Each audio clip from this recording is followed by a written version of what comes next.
Well, I'm really excited because I found an outfit to do the spray foam insulation. When? A week Tuesday? Nope, 28 hours from now, so I've got between now and then to empty everything out of here and do all the masking.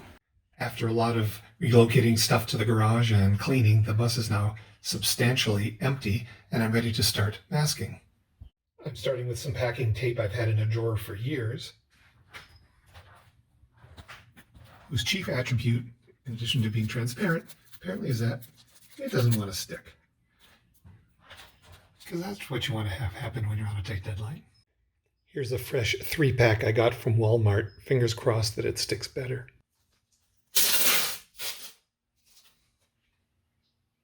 It's not super sticky, the new stuff, which bodes well for removing it after, as long as it just stays on the next day.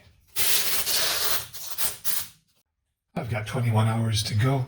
I have taped 7 of the 12 overhead ribs, starting to lose the light, but I may continue with artificial light so I can keep at this a while longer tonight. It's noon the next day. The spray foam appointment is a little more than 5 hours away. I worked into the darkness last night and got the masking done pretty well on both sides below the windows and on the ceiling, except for the ceiling fans.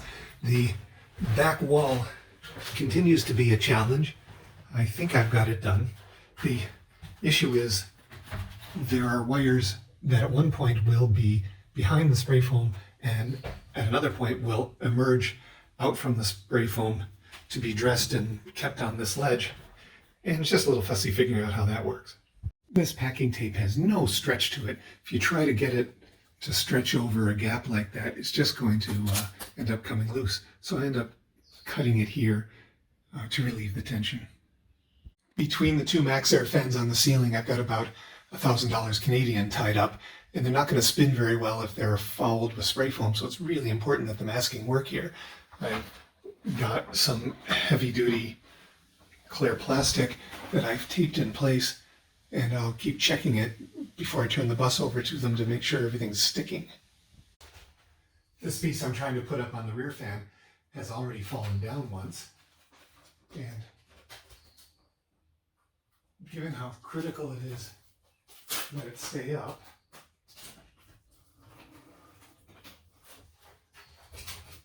I'm going to help it along with some staples.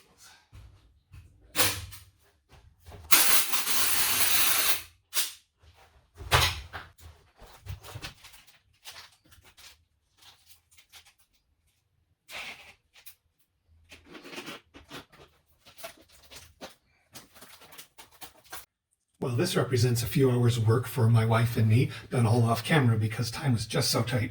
We're just about to leave now to go 35 minutes or so to the town where the spray foam will occur. I haven't covered the back wall or the cab because I want to leave those clear while I'm driving. I'm at Peninsula Spray Foam in St. Catharines, Ontario. And the guys are setting up to get started on the job. So what's this product that you're spraying between the 2 sheets of metal? Hilti Extreme Weather Window Indoor. And what characteristics does it have that's different from what you're going to spray everywhere else? To be honest, to tell you the truth, the other chemicals that we have that's in the truck, more expandable potent than this. The idea, as it was explained to me, was that this expands slower, so it's more likely to get to the bottom of the channel. Yes. The other product would expand too quickly. It would expand too quickly. It takes a little bit of a split second for it. As soon as you spray on there, it wobbles off right away. Is that right? Yeah. So this takes a little bit of a longer process to do it. That's why you weren't able to use the gun and spray it in here. Due to that, as soon as you do that, wobble off, right? Gotcha. In a matter of seconds. Right? Even a split second it'll take. Right? Really? Yeah.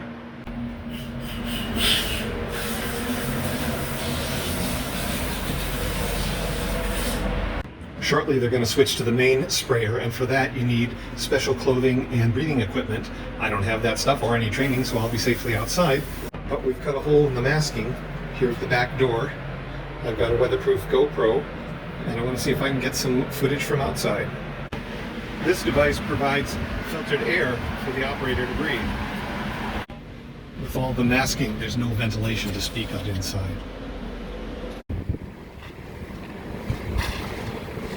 There's the business end of it. So, first things first, the most important thing is you gotta make sure you get my good side. I don't think you have a bad side. That's the thing. So basically what we have is we have two different types of chemicals. We have an A side and a B side. That's our A side, that's our B side. We have two drums in the truck with chemicals, and it's feeding through these two hoses. So it's heated. When the chemicals mix, that's what causes the expansion of the spray foam. So the second thing we do after make sure you have my best angle is we do a test spray. Make sure the gun's working, the foam is a good consistency.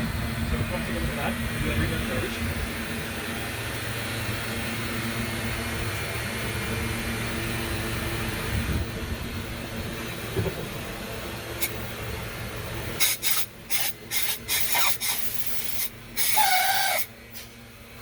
That's the expansion of the foam. Now, technically, you see the off gas here. That's why on the side we're going to use a supplied air system. We don't want to be breathing any of that in. Makes sense. That didn't take long to expand, did it? It's done expanding within 15 seconds. That's amazing. This is our supplied air system. When we're spraying, the spray releases an off gas. We don't want to be breathing that in. So we have a supplied air system where it's getting fresh air over from a different area, away from the off gas. I'm so glad that you do. Got to keep you safe.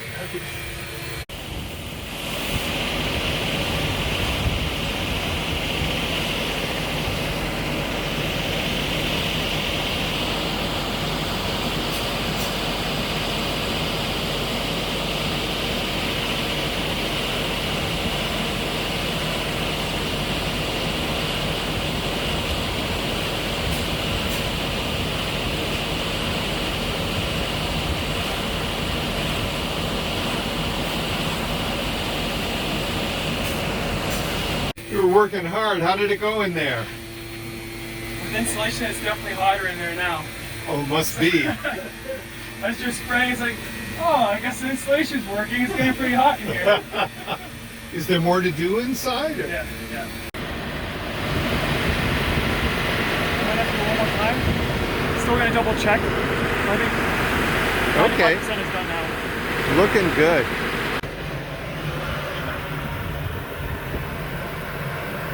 What a transformation.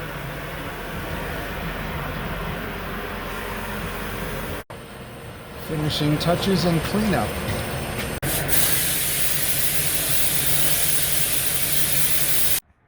It's the next morning. I drove home on the highway last night, and even with the windows open, the acoustics were more like that of a car than of a gutted, rattly bus. It really made a difference. I hired Peninsula to do not only the spray foam insulation, but the subsequent cleanup, and they did a careful job removing all the masking and cutting back the foam where in the ceiling it protruded in places below the wood. A lot of work on their part and saved me a lot of work. It's on to the next project.